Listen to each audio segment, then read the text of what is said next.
Good morning all of you. आज हम गद्य खंड में लखनवी अंदाज को शुरू करेंगे, जिसके लेखक हैं यशपाल। और इस पाठ में लेखक यशपाल और नवाब साहब की रेल यात्रा का चित्रण किया गया है।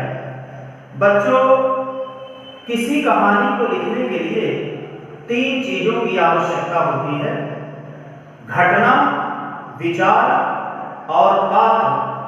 जब हम किसी घटना को प्रत्यक्ष घटित होता हुआ देखते हैं, तब हमारे मन में विचारों का अनुभव होता है और विचारों के अनुकूल हम पात्रों का चयन करते हैं, कैरेक्टर चुनते हैं, तब कोई कहानी बनकर तैयार होती है। इस कहानी में लेखक यशपाल और नवाब साहब की सुंदर यात्रा का चित्रण।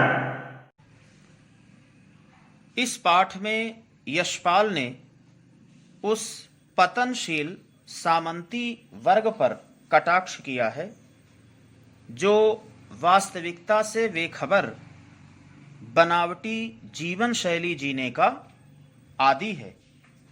आज भी ऐसी विचारधारा के लोगों को या ऐसी परजीवी संस्कृति को देखा जा सकता है। जब लेखक ट्रेन में चढ़ता है तो जिस डिब्बे में वह चढ़ता है, उसी डिब्बे में लखनऊ के नवाब साहब पहले से बैठे हुए थे। लेखक ने सोचा कि डिब्बा निर्जन होगा, किंतु ऐसा नहीं था। वहाँ एक सफ़ेद पोश सज्जन, सफ़ेद पोश मतलब जेंटलमैन, पहले से बैठे हुए थे। जैसे ही उन्होंने लेखक को देखा तो वह खिड़की से प्राकृतिक दृश्य निहारने का बहाना करने लगे, खिड़की के बाहर देखने लगे। उन्होंने लेखक के सामने कोई हाव भाव नहीं दिखाया। लेखक को लगा कि वह उनसे बात नहीं करना चाहते, तो उन्होंने भी आत्मसम्मान में नजरें चुरा ली।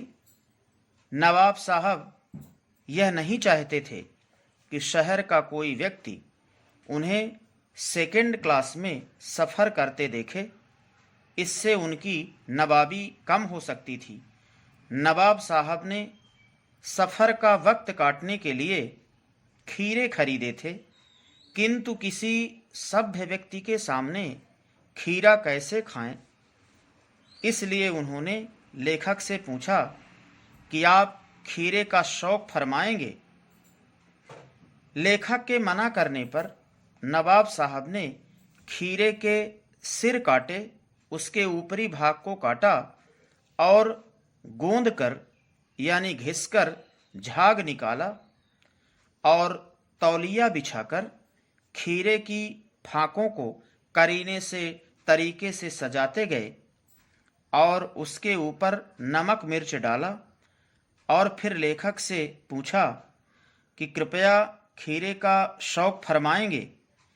खीरे की सुंदर फांकों को देखकर खीरे के रसास्वादन की कल्पना से लेखक का मन प्लावित हो रहा था, किंतु मना कर चुके थे। तो लेखक ने बहाना किया कि मैदा कमजोर है, स्टमक कमजोर है। लेखक के मना करने पर नवाब साहब ने खीरे की फांकों को उठाया, दीर्घ निश्वास लिया। खीरे की पनियाती फांकों को देखकर मन आनंद से पल्लवित हो रहा था, किंतु उन्होंने खीरे की एक एक फांक को सूंघकर खिड़की के बाहर फेंक दिया और लंबी डकार लेकर पेट भरे होने का बहाना करने लगे। लेखक सोचता है कि मानो नवाब साहब कहना चाहते हैं कि यही है खानदानी रईसों का तरीका। इस प्रकार लेखक इस कहानी में यह कहना चाहता है कि अगर बिना खीरा खाए उदर पूर्ति हो सकती है, मन संतुष्ट हो सकता है, डकार आ सकती है, तो बिना घटना, बिना विचार और बिना पात्रों के भी कहानी लिखी जा सकती है, यह प्रश्न कवि लेखक पाठकों के लिए छोड़ देता है। इस प्रकार इस वीडियो को आपको केवल सुनना है, इसकी समरी कॉपी में नहीं लिखनी है, यह केवल सुनने के लिए है और इसके क्वेश्चन आंसर की चर्चा हम आपसे बाद में करेंगे।